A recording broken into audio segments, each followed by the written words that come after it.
Assalamualaikum warahmatullahi wabarakatuh. Bismillahirrahmanirrahim. Alhamdulillahi wa kafa. Wassalatu wassalamu ala nabiyil mustafa wa ala alihi wa sahbihi ahli sidqi wal wafa. Amma ba'd. Hadirin sebangsa dan setanah air yang kami banggakan, manusia ditakdirkan menjadi makhluk sosial yang tak bisa bertahan hidup sendiri. Dengan berkomunikasi, mereka menyampaikan aspirasi, membahas kontradiksi, hingga menjadikan sesuatu yang harmoni. Dengan komunikasi, kita bisa hadir di tempat ini. Namun, tanpa komunikasi, bisa jadi para hadirin melarikan diri. Hal ini senada dengan pendapat salah seorang pakar komunikasi dunia, Jeff Zaleski. Ia menyatakan, dewasa ini perkembangan dunia informasi dan komunikasi telah mencapai tahap yang mencenangkan konsekuensinya. Satu sisi melahirkan nilai-nilai positif dan mampu mengangkat taraf hidup manusia. Namun, di sisi lain, perkembangan informasi, baik melalui media cetak dan elektronika, jika tidak dibingkai dengan nilai-nilai agama, hanya akan melahirkan keresahan, kerusakan, bahkan kehancuran bagi manusia. Oleh karena itu, perkenankanlah kami menyampaikan syarhil Quran dengan tajuk Etika Informasi dan Komunikasi dalam Pandangan Islam. Sebagai rujukannya, Quran Surah Al-Hujurat ayat 6 sebagai berikut. A'udzu billahi minasy syaithanir rajim.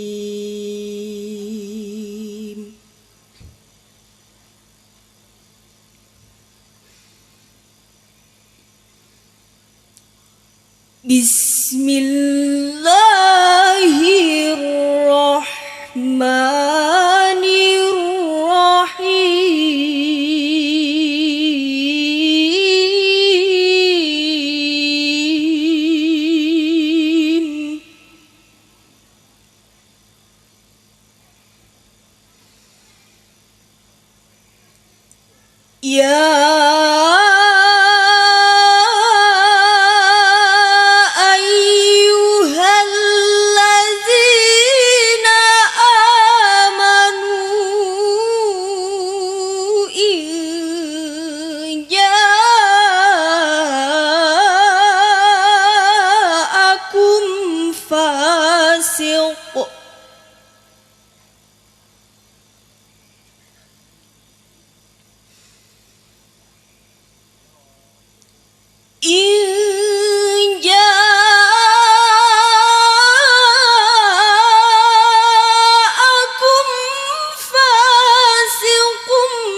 Tusbihu ala ma fa'altum nadimin.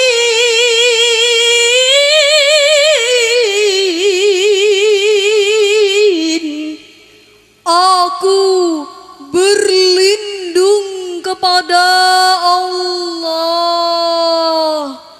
dari godaan syaitan yang terkutuk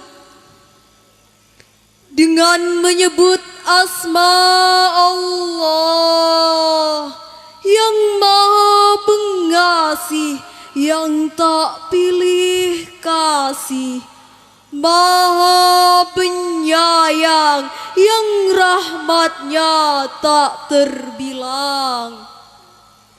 Wahai orang-orang yang beriman, jika datang kepadamu orang fasik dengan membawa suatu berita, maka periksalah dengan teliti agar kamu tidak menimpakan suatu musibah kepada suatu kaum tanpa mengetahui keadaannya, yang menyebabkan kamu menyesal atas perbuatanmu itu.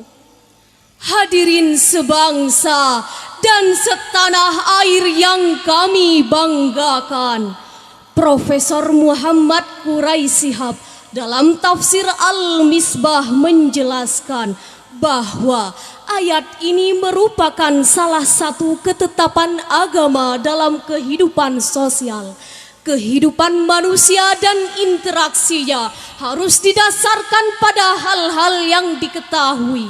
Oleh karena itu, dia membutuhkan pihak lain yang jujur dan berintegritas untuk menyampaikan hal-hal yang benar.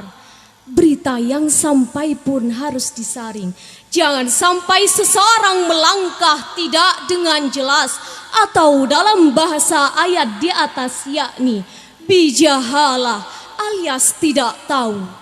Menteri Komunikasi dan Informatika Rudiantara menyebutkan sedikitnya 170 juta masyarakat Indonesia memiliki minimal satu ponsel atau setidaknya satu SIM card.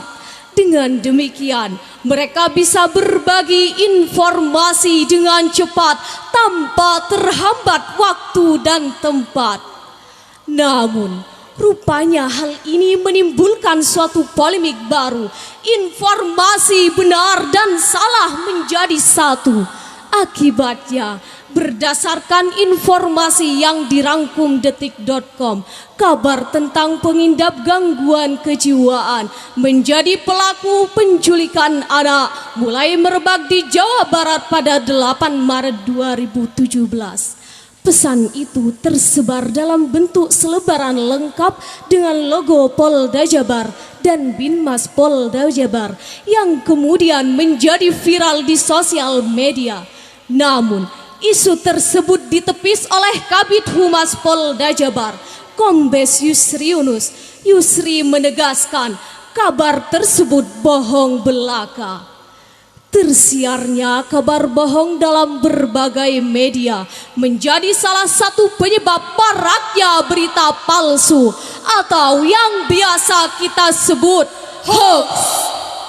Padahal dalam berkomunikasi dan menebar informasi, etika pun juga harus diprioritaskan agar tidak menimbulkan hal-hal yang tidak diinginkan.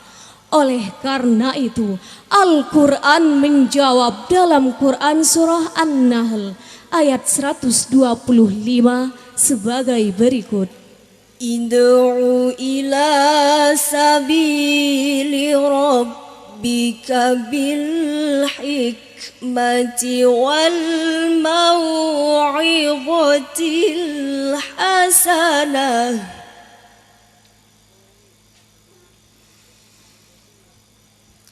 والموعظة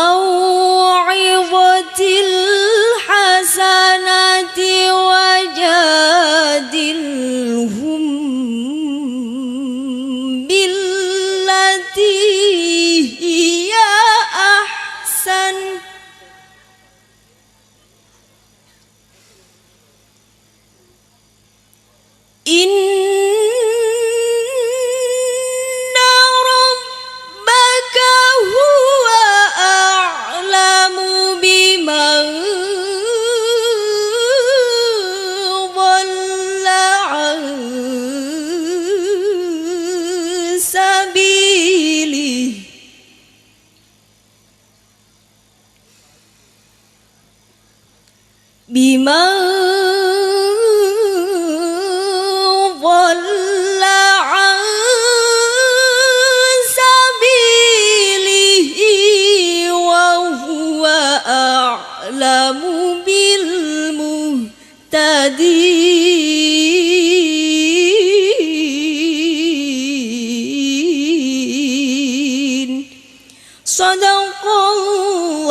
Serulah manusia kepada jalan Tuhanmu dengan penuh hikmah dan pelajaran yang baik, dan cegahlah mereka dengan cara yang baik. Sesungguhnya Tuhanmu dialah yang lebih mengetahui tentang siapa yang tersesat dari jalannya, dan sesungguhnya dialah yang lebih mengetahui orang-orang yang mendapat petunjuk. Maha benar Allah dengan segala firman-Nya. Wahbah Zuhaili dalam tafsir Al-Mudir halaman 267 menjelaskan, ajaklah kepada jalan Tuhanmu ya Muhammad, kepada agama Allah dengan hikmah, dengan ucapan kebijaksanaan. Ini merupakan dalil yang bersih, yang benar dari penyerupaan-penyerupaan yang keliru. Adapun yang disebut dengan nasihat yang baik adalah nasihat-nasihat dan pelajaran-pelajaran yang bermanfaat dan perkataan yang bercahaya. Dengan berdasar ayat tersebut hadirin, layakkah seorang insan berkomunikasi tanpa kebijaksanaan dalam ucapannya? Pantaskah seorang muslim menebar informasi tanpa adanya hikmah bagi para pembaca atau pendengarnya? Dan layakkah bagi seorang ustadz memaki-maki orang lain yang tidak sependapat dengan amaliyahnya? Jawabannya hadirin, tidak. Informasi pada era reformasi, komunikasi pada zaman teknologi, ada dampak positif juga negatif, seperti pendapat dari Jeff Zaleski. Jika ingin terhindar dari bahaya, tetap harus berpegang pada etika. Jika tanpa ada etika di dada, siap-siap tanggung apa akibatnya. Oleh karena itu, kami menghimbau kepada para konsumen informasi, saring sebelum sharing, telusuri kebenaran informasi melalui komunikasi yang terjalin tiap lini. Hindari informasi dengan unsur penghinaan, juga pencelaan sebelum musuhmu datang di kehidupan. Kami akhiri syarhil Quran ini dengan sebuah pantun. Betapa banyak pulau Indonesia membentang luas layaknya samudra. Wahai kawan, berkomunikasilah dengan bijaksana. Hindari informasi yang menuai kebohongan belaka.